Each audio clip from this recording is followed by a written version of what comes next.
Nah, legalkah perusahaan kita? Perusahaan kita adalah perusahaan yang legal. PTBS adalah perusahaan yang legal. Semua perizinan mulai dari pendirian sampai SUPL-nya pun ada.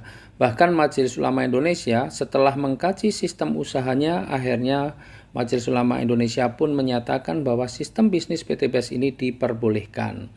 Sistem bisnisnya seperti apa? Nah, PTBS adalah perusahaan penjualan langsung. Ya, sebelumnya saya akan sampaikan lebih dulu alur distribusi produk dan promosi dalam sebuah perdagangan. Sebuah perusahaan ketika memproduksi satu produk, maka sebelum sampai kepada konsumen pasti melalui alur-alur distribusi. Ya, mulai dari distributor wilayah, daerah, kota, grosir, warung, baru setelah sampai warung konsumen baru bisa membelinya. Konsumen tidak akan bisa membeli ketika masih di distributornya. Apalagi hanya untuk beli eceran, ya, harus melalui kalau sudah sampai di warung atau di toko. Nah, supaya konsumen membeli produk tersebut, maka konsumen perlu mendapatkan informasi. Dan untuk mendapatkan informasinya, maka konsumen perlu mendapatkan pemahaman tentang produk. Oleh karena itu, perusahaan melakukan apa yang namanya promosi.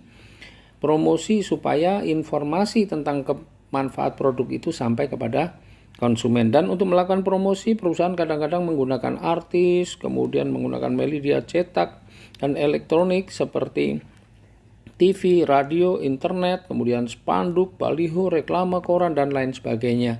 Dan biaya promosi serta distribusi itu bisa mencapai 40%-nya. Nah, karena PTBS ini adalah perusahaan perdagangan langsung, maka yang melakukan promosi dan distribusi adalah member-membernya atau mitra-mitranya. Maka anggaran yang 40% tadi dibayarkan kepada member-membernya.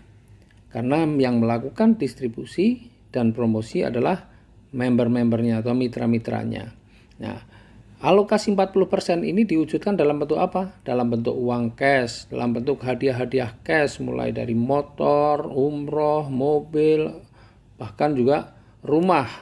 Dan seperti apa pembagiannya nanti akan kita jelaskan dalam slide yang berikutnya.